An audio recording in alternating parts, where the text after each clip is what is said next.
Questo è, a mio parere, l'anime sui videogiochi più bello che esista. Una piccola gemma creata da un vero appassionato che ci trasporterà in una violenta ed esilarante storia d'amore all'interno di una sala giochi negli anni 90.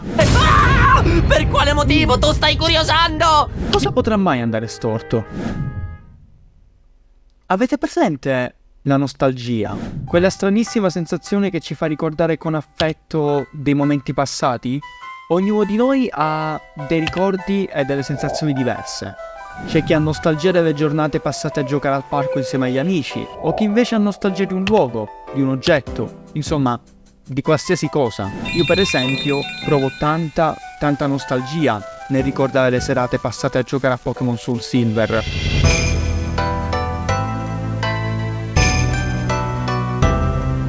Le persone un po' più grandi invece possono provare tanta nostalgia nel ricordare le giornate passate in sala giochi a giocare ai loro titoli preferiti. È assurdo pensare come un semplice oggetto, un videogioco, un'opera, possa causare dei sentimenti così profondi nel nostro animo.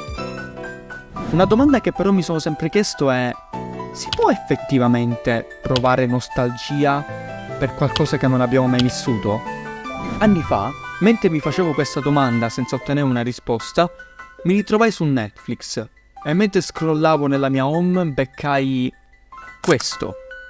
Un anime, fatto in CGI, di nome Ice Core Girl. Conoscevo già Ice Core Girl, mi era stato consigliato tempo fa da un amico, ma non ci avevo mai dato tanto peso, anche perché l'anime CGI è... sappiamo tutti lo stato della CGI nell'animazione giapponese, però non so per quale motivo, forse per noia, forse per altro, quella sera iniziai a guardarlo.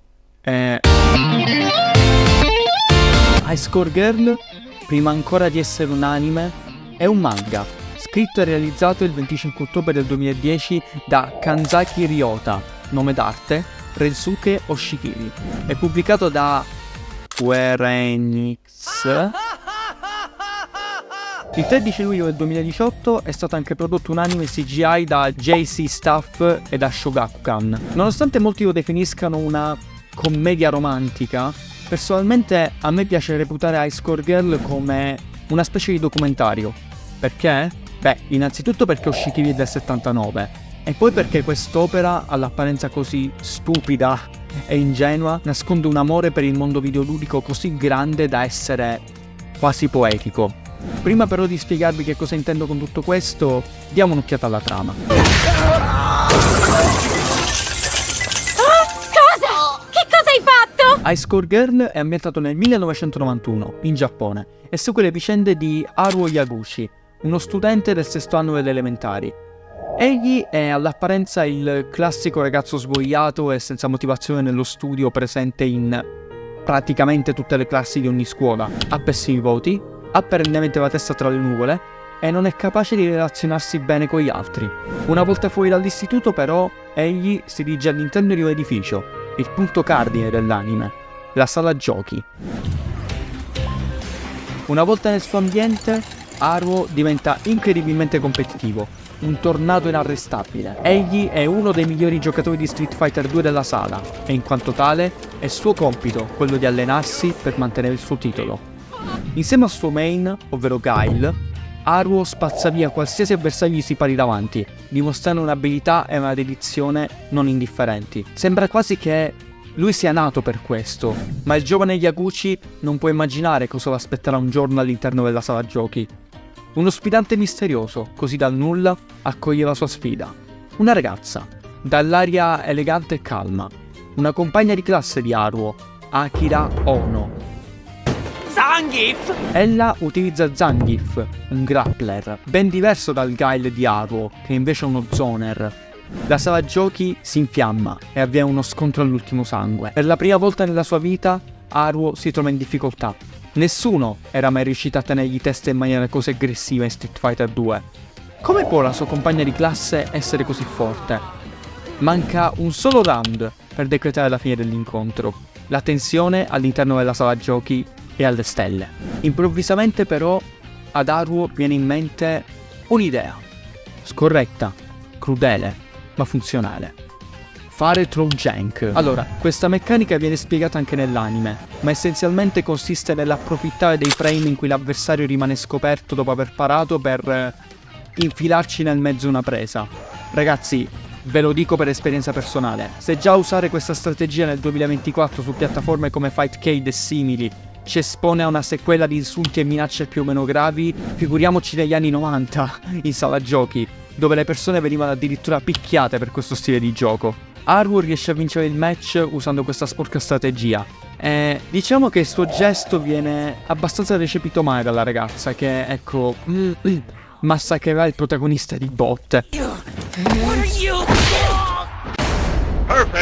Da quel momento in avanti, il giovane Yaguchi e Ono entreranno in una violenta e sempre crescente rivalità, che li porterà ad allenarsi, odiarsi e passare innumerevoli ore insieme a sfidarsi nei videogiochi. Questa loro rivalità, così marcata e accesa però, farà nascere un bellissimo amore, che verrà però messo in difficoltà da un'altra ragazza, Hidaka Koharu. Anche lei si innamora di Haru, ciò causa una specie di triangolo amoroso che porterà a fraintendimenti, conflitti e dramma. Nonostante la trama di fondo possa sembrare l'ennesima romance story degli anime, a mio parere High Score Girl ha tanti elementi che lo rendono incredibilmente piacevole da guardare, soprattutto dagli appassionati del mondo videoludico. La cura nei dettagli presente all'interno di quel Giappone anni 90 è pazzesca. Tralasciando gli innumerevoli videogiochi arcade che hanno dominato le sale dell'epoca, che sono sparsi un po' ovunque, tutto all'interno di questo anime dimostra una cura e un amore non indifferenti. All'interno della serie è possibile adocchiare per esempio i design dei cabinati originali del Capcom Play System, oppure il design del cabinato di Outrun. Ci sono tantissime descrizioni, tantissimi monologhi dedicati alle meccaniche di gioco, al design dei personaggi, alla loro storia, oppure semplicemente delle piccole chicche presenti solo all'interno dei manuali di gioco e che Haru ci spiattella addosso come se nulla fosse. Essendo l'opera ambientata per quasi tutto il decennio degli anni 90, possiamo, man mano che andiamo avanti negli episodi, vedere con i nostri occhi dei momenti storici dell'industria videoludica. Ad esempio, possiamo vedere come il mercato videoludico in Giappone si divida tra utenti PlayStation 1 e utenti Sega Saturn.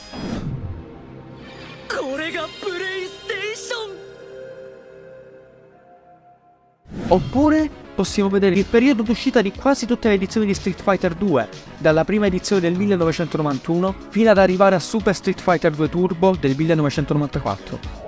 Oppure semplici momenti, semplici dettagli che ci mostrano quanto Rensuke Oshikiri sia un appassionato di quel mondo, dalla turnazione dei giocatori in file cabinati a vere e proprie raffigurazioni di console, come ad esempio il TurboGrafx 16, con cui Haru e Akira giocano insieme a Splatterhouse. Sono tutti piccoli dettagli che però ci mostrano quanto vivido, caotico e affascinante fosse il movimento dei videogiochi arcade negli anni 90. Uno dei miei momenti preferiti dell'anime è la scena dove Haru e Akira si ritrovano all'interno di un vecchissimo supermarket con un cabinato cocktail con al suo interno l'originale Final Fight della Capcom.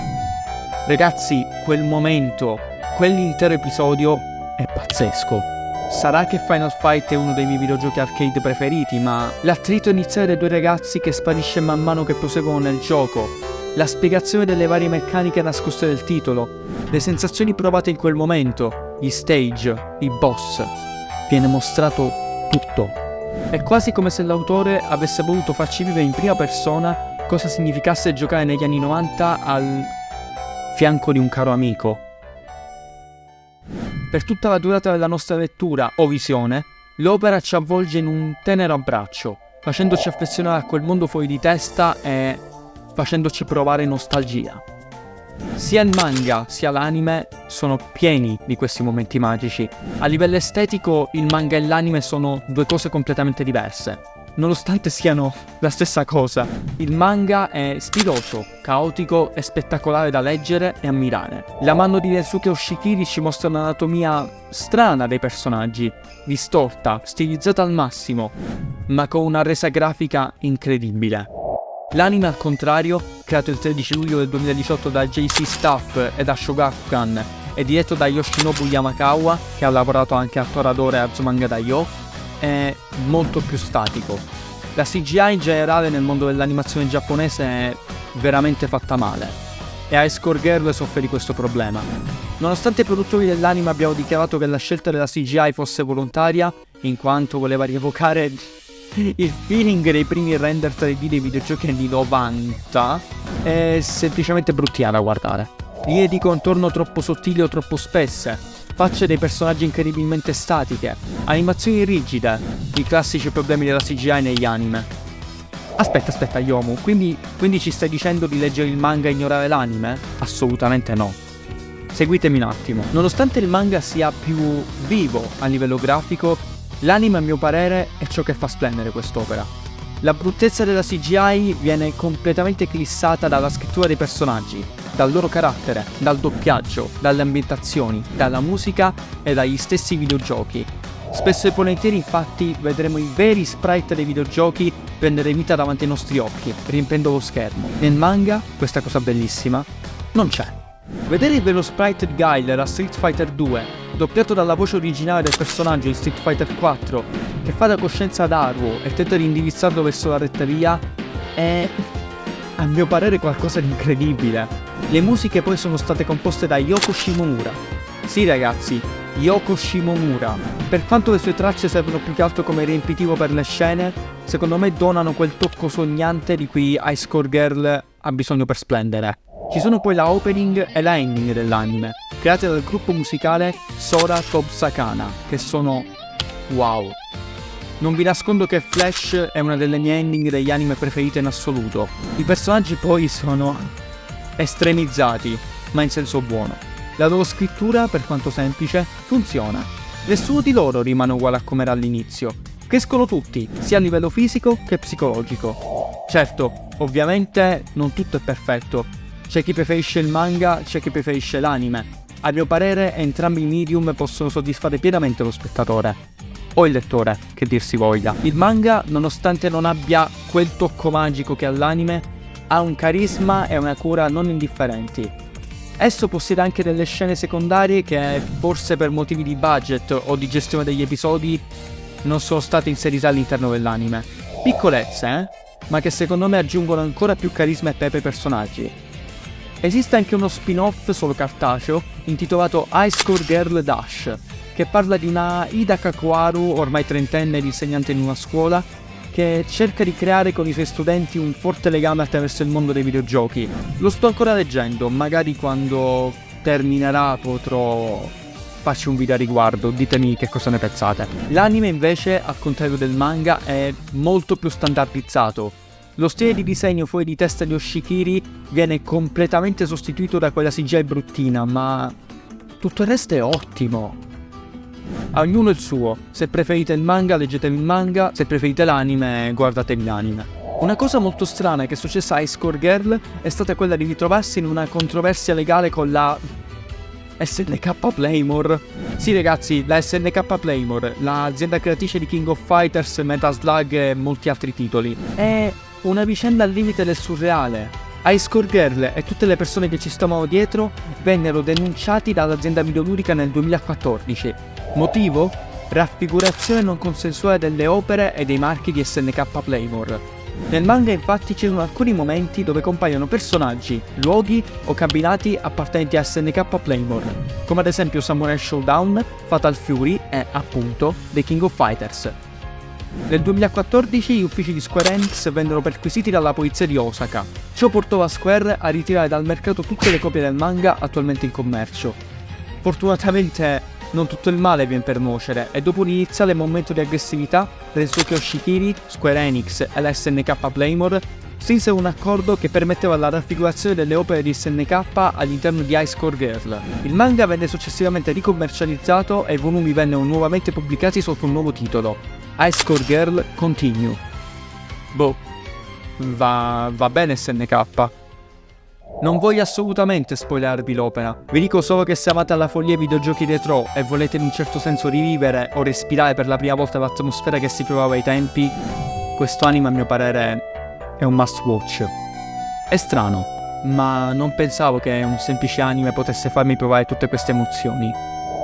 So che a molti di voi quest'opera può sembrare una trashata, ma davvero ragazzi, man mano che andavo avanti con gli episodi, provavo sempre più affetto nei confronti dei personaggi.